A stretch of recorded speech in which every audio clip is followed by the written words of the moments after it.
안녕하세요. 착한 설명충 모아요입니다.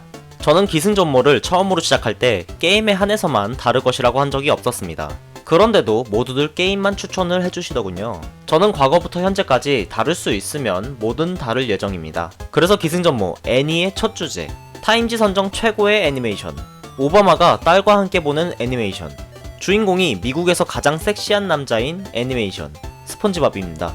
방금 언급한 내용은 드립이 아니라 실화입니다. 이렇게 갓 애니인 스폰지밥, 언제부터인가 갑자기 이상하게 느껴지셨죠? 무엇이 문제였는지 함께 알아보시죠.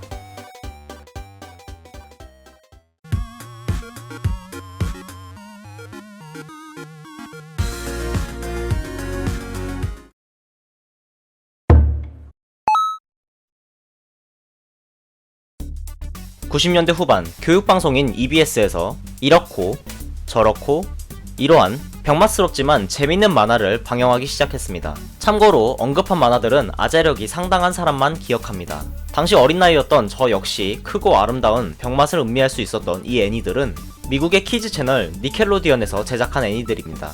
그러던 1999년 5월 1일 이 니켈로디언에서 자체적으로 시행하는 시상식인 Kids' Choice Award 에서 잠깐의 시간 동안 방영된 애니가 있었으니 그것이 바로 스폰지밥입니다.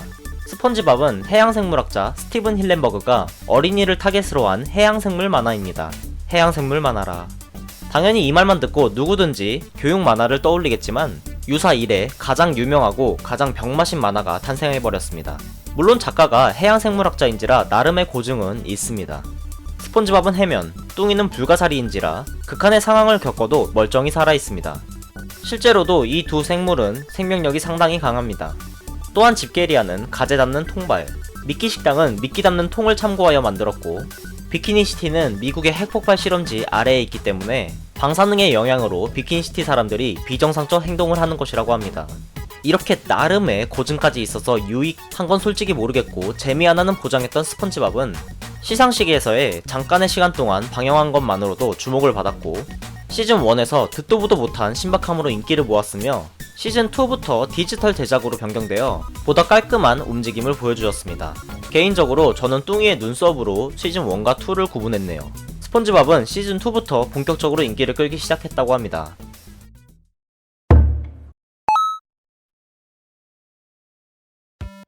스폰지밥은 당연히 어린이를 타겟으로 한 애니메이션입니다.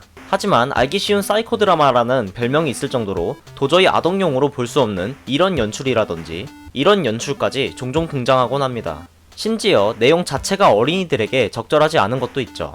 때때로 어린이들이 이해하기 힘든 풍자까지 등장합니다. 예를 들어 취업할 생각은 하지 않고 빈둥거리기만 하는 니트족을 풍자한다든지 가사 노동과 육아를 모두 아내에게 맡기는 무책임한 남편의 모습을 풍자하는 등 아이들이 이해하기 다소 어려운 내용의 에피소드도 있습니다.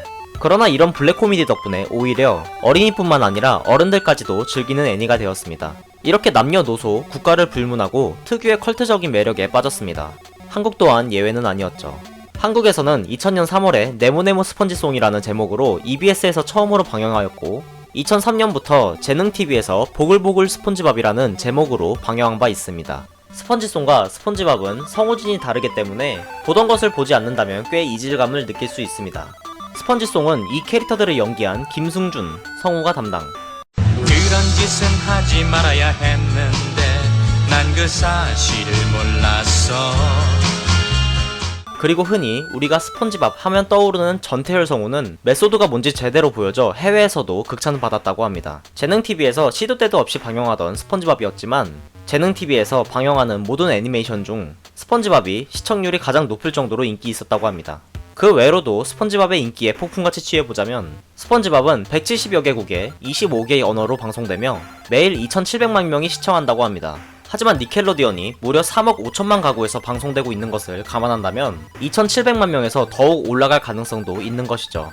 또한 이 철없는 1986년생 캐릭터의 가치는 52억 달러이며 듣고 있으면 해변이나 해적이 절로 떠오르는 자체 배경음악만으로도 음악 관련상을 휩쓸었고 초창기 포켓몬스터의 열풍을 북미 시장에서는 시청률로 압도하였고 한국에 이분이 계시다면 미국에선 스펀지밥을 밈으로 현재까지 사용한다고 합니다.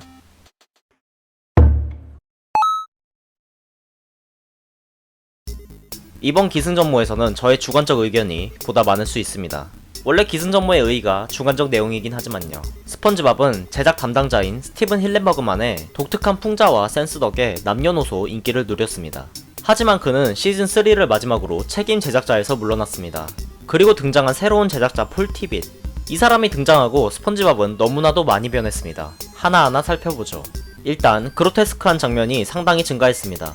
그로테스크한 장면은 시즌3까지도 종종 삽입되었습니다. 하지만 시즌4부터는 그 빈도가 너무 높아졌다는 것이 문제였죠. 이러한 문제점에 쐐기를 박은 것은 얼굴 마비라는 에피소드입니다. 이 에피소드는 스펀지밥과 뚱이가 기괴한 얼굴을 만들며 노는데 얼굴 마비가 와서 얼굴을 움직일 수 없게 된다는 내용입니다. 어디 하나 웃음 포인트가 없는 내용은 둘째치고 그로테스크함이 도를 넘어 성인이 봐도 혐오스러울 정도입니다. 이 에피소드는 스펀지밥 최악의 에피소드로 뽑혔습니다. 혐오스러울 뿐만 아니라 역겨운 에피소드도 있죠. 혐오스러운 장면의 빈도는 높아졌지만 아이러니하게도 시즌4부터 주 시청 타겟층은 아이들로 변경했다고 합니다. 이 때문인지 그동안 볼 수 있던 풍자나 패러디가 없어졌고 내용이 부자연스러우면서도 뻔하며 엔딩 또한 주제가 마무리되지 않은 채 끝나기도 합니다.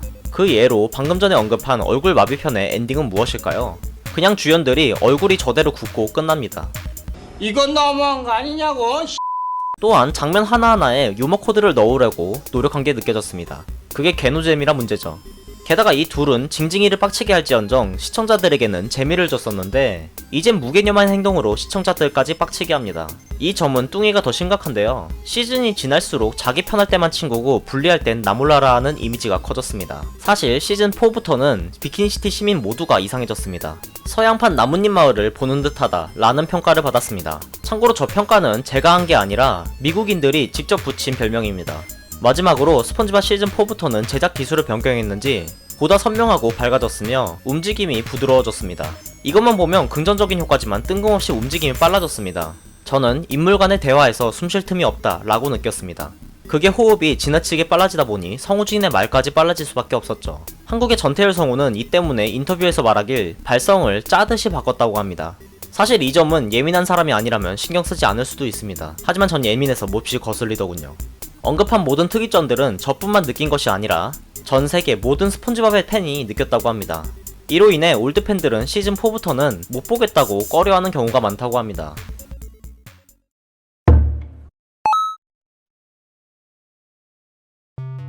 (2015년) 스펀지밥 시즌9이 방영되던 도중에 스펀지밥의 원 제작자인 스티븐 힐렌버그가 복귀했습니다. 폴티빗과 공동 제작자라는 것이 거슬리긴 하지만 올드 팬들은 당연히 환호했고 예전과 같은 모습을 기대했습니다. 드디어 폴티빗이 제작자에서 물러난 시즌10, 병맛의 갈증을 느끼던 저는 시즌10의 첫 번째 에피소드를 감상했습니다. 다들 아시겠지만 스펀지밥은 대략 10분 정도의 에피소드 2개가 하나입니다. 그런데 전 5분을 못 보겠더라고요. 이는 개인차가 있을 수 있으니 한번 시도해보시길 바랍니다. 한국에서 스펀지밥의 새로운 에피소드의 방영이 조금 뜸하다 보니 더 이상 에피소드가 나오지 않는다고 생각하는 사람도 있는데 현재 2018년 1월 기준으로 시즌 11이 여전히 방영 중입니다.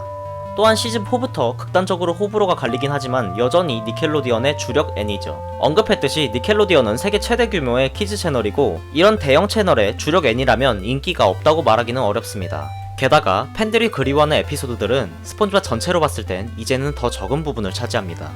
이젠 시청자가 적응을 해야 하는 것일까요? 총총